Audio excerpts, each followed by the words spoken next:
Hello there, everyone. This is Dr. Gwen from the Dr. Gwen International Training and Empowerment Academy and host of the iTunes show, The Dr. Gwen Show. Today we are talking about living an empowered life, and our conversation today is about empowering others. Empowering others. Now, I hope that some of my friends are going to join me. I seem to get quite a bit of energy when I see people on the live cast with me. And I know that not all of you will be able to join me here. Some of you are at work right now. And some of you, depending on where you are around the world, may be sleeping right now. And that's quite fine. That's quite okay. I know that some of you do watch this live cast when it's not live anymore after I've recorded it, because I've gotten text messages from you. Hello there. Thank you for joining me. And so I've gotten text messages from you to know that you've watched it and you like it. So I ask you to just continue to watch and to leave me your comments, if you will. And let me know how you're benefiting from these live casts.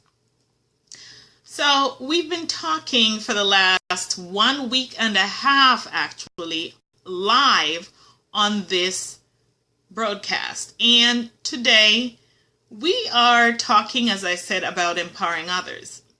Now, there's a very basic concept that we need to be completely aware of in empowering other people.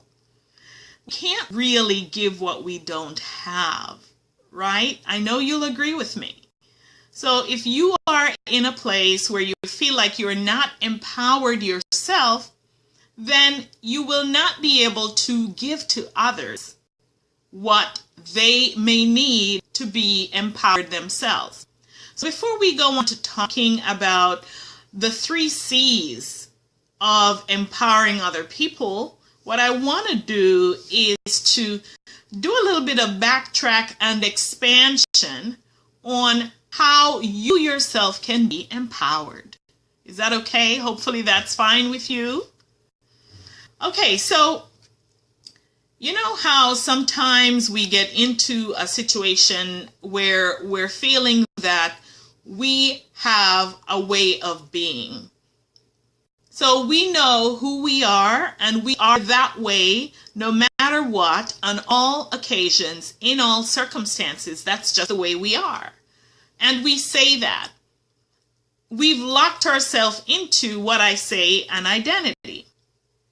Now that can be very dangerous when we operate our lives from that perspective, because as I've said before, it really limits your potential and your ability to expand yourself. You know how sometimes you also get, hi, thanks for joining me. You get sometimes into a relationship. And I know probably girls do this too, but I hear a lot from the women. Probably, the women. I hear a lot from the women about what the guys actually do once they actually probably get married or committed. And what usually happens in a situation is the guys find themselves being such great talkers. I mean, they put on a dog and pony show to get the girl. And then once the commitment is locked and sealed, they start retracting. And they may have a conversation that goes something like this. Well, this is not me. I'm not a talker. Really? After all, when you were dating the girl, you were on a lot of phone calls for more than 8 hours per day, way into the wee hours of the night, talking to the girl, making conversation, making a great show, and then suddenly you're married and you're not a talker? Get real. If you put on a dog and a pony show to get that woman or man, because I know it must happen the other way if it's happening the other way, right? If you put on that show to get that man or that woman, And it's certainly not reasonable and fair for you to shut down and be something else in the midst of that relationship. Think about that for a minute. That person fell in love with who you actually were being. And now, if you are married and you're being someone completely opposite of what you put on that show to be, then you can imagine how things may not be working out the same way that they used to work out to be.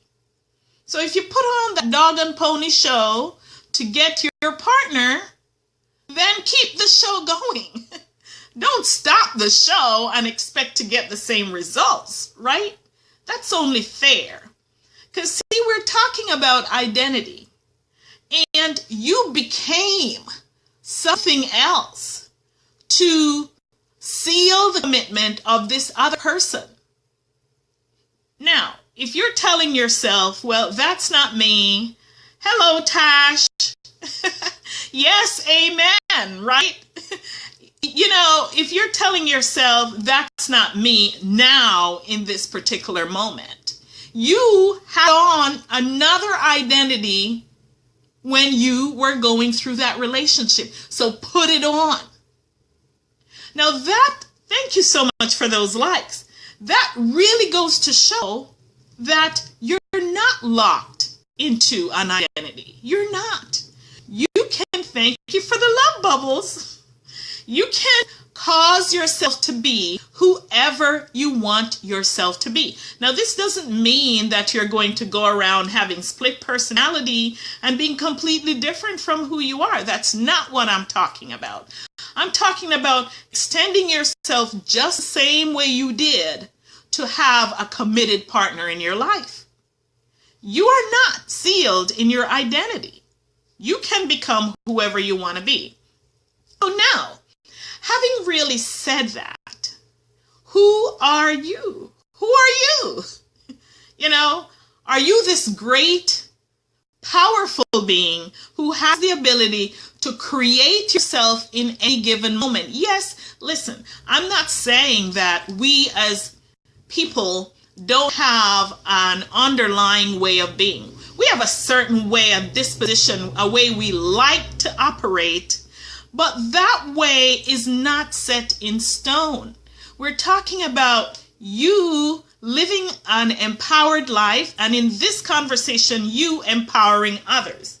And I'm saying that you have to be empowered yourself before you can empower someone else. It's completely impossible. And to be empowered yourself, you must know who you are. And who you are is not necessarily who you declare yourself to be over an extended period of time, but it's who you declare yourself to be in any given moment. Now, what I'm saying has a really powerful nugget in it, because you can actually rise up beyond the limitations that you have set on yourself. So if you're going to be empowered, and if you're going to empower others, know who you are. And how do you know who you are? We talked yesterday about authenticity, just being real, just being who you say you are in every given moment. That is what I'm saying. It might sound a little bit contradictory, but bear with me because I'm going to clarify it. To the core of yourself, you have a certain belief. You have certain ideas. Now, those ideas and those beliefs may be completely false, right? But you have certain lenses that you view situations through.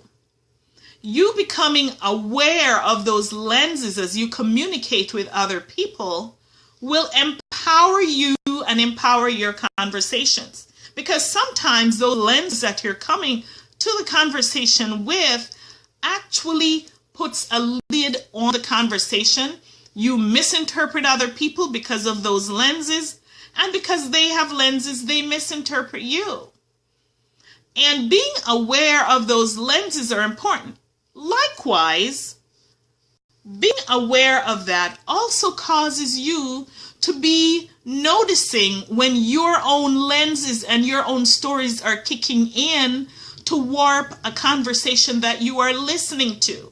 And you have to give the other person the benefit of the doubt to hear them out and to understand what they are saying from their own perspective. It's really, really key. So, talking about awareness, awareness starts first with clarity. Clarity is your questioning.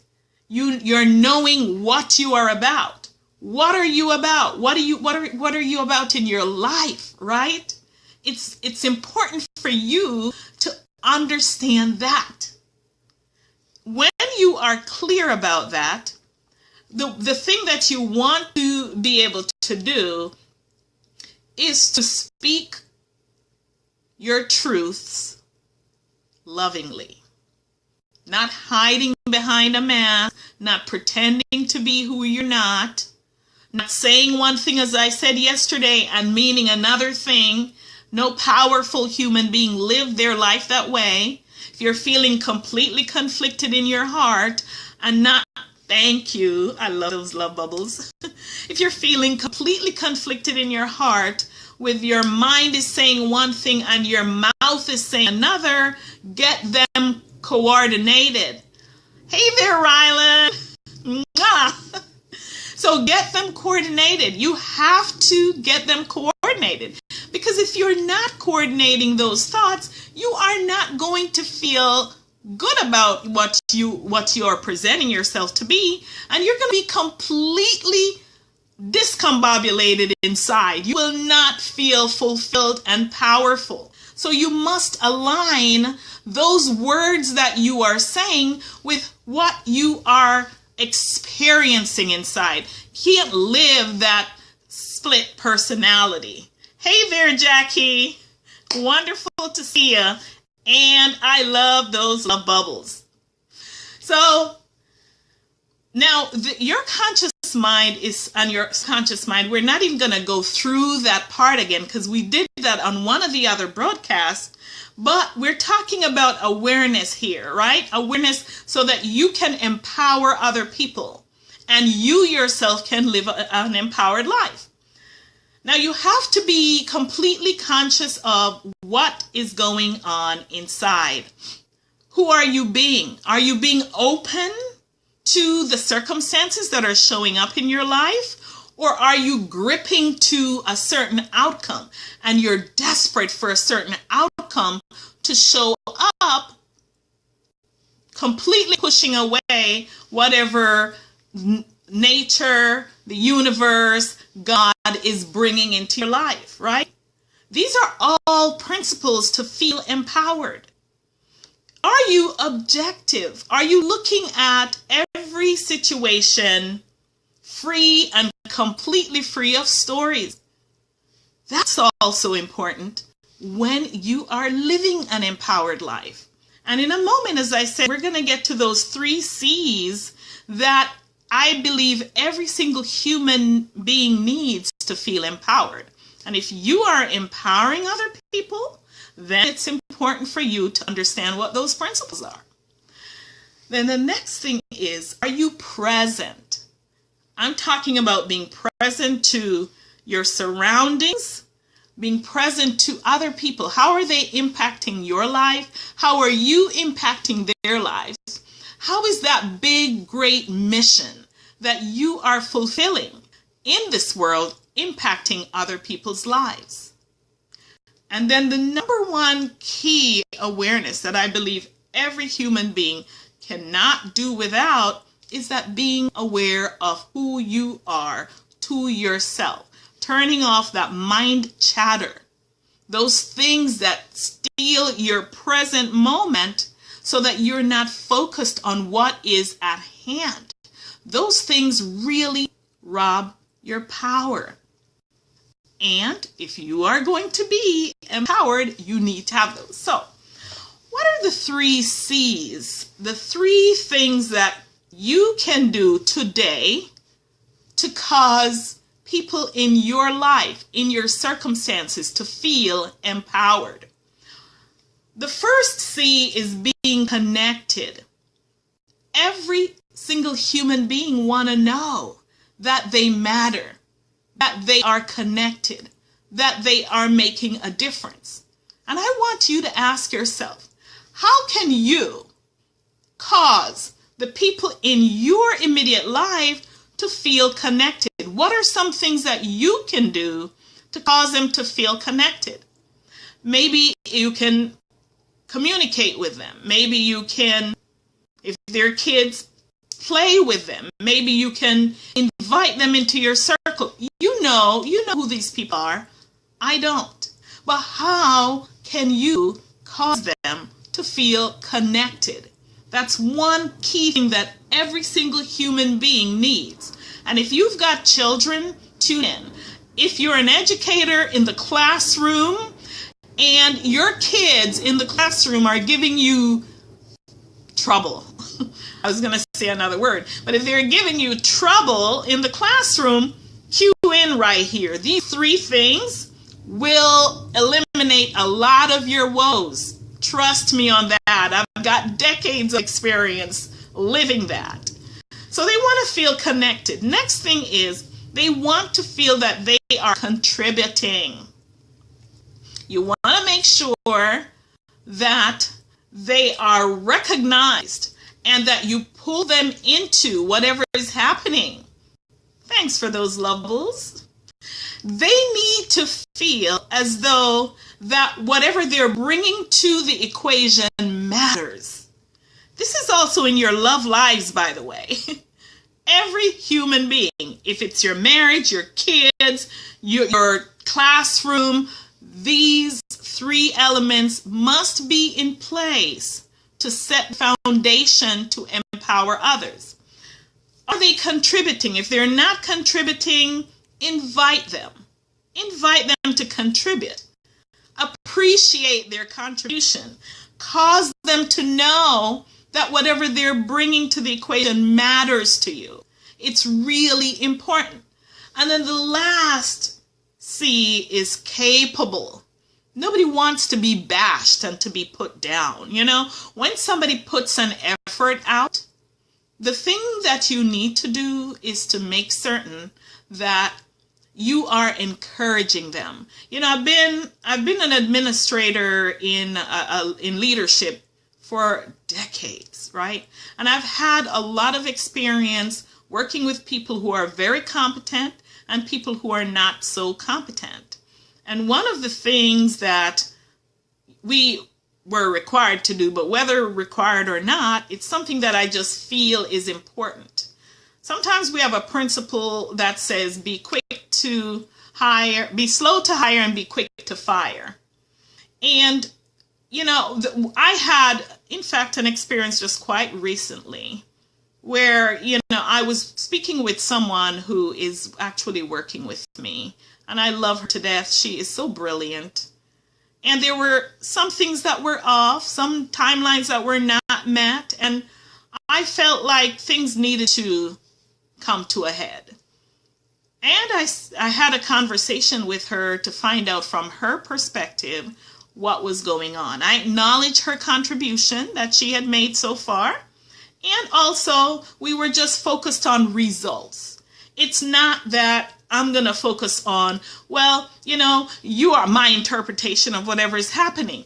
This is what you did. This is the results we got or we didn't get. And when you keep it that way, people don't have to feel put down.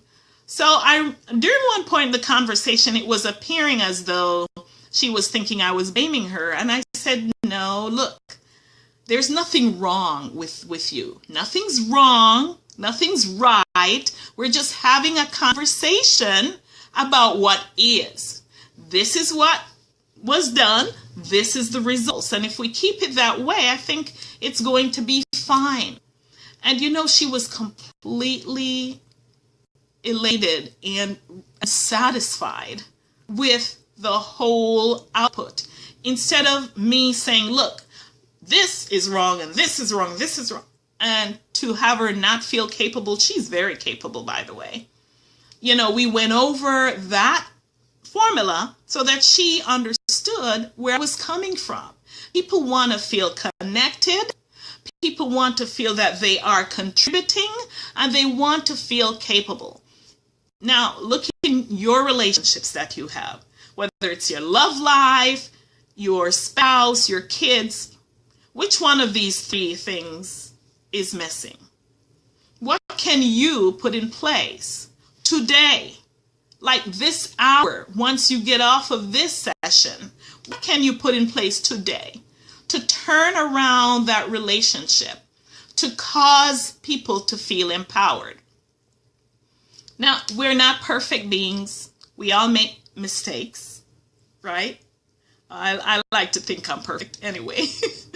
But we all are beings, right? We have certain limitations because we've come into this world for the experience, and come with that experience comes limitations. So we have some limitations, and every single one of us want to feel those three things. We want to know that we mean something to someone.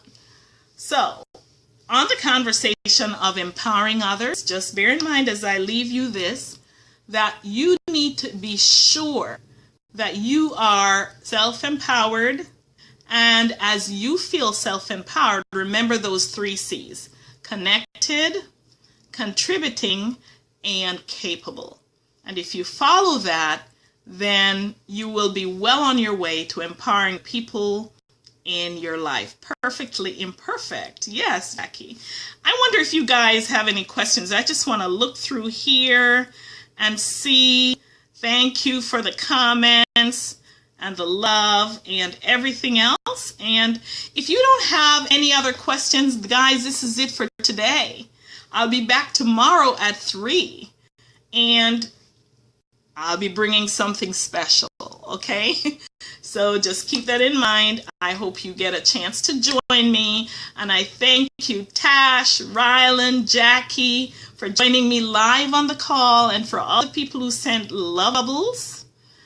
Thank you. Leave your comments and questions if you have any, and you feel like you don't want to leave them here. Any questions, feel free to private message me, okay? I will respond to those. Mwah! Love you guys. Have the most amazing afternoon. Thank you. Bye.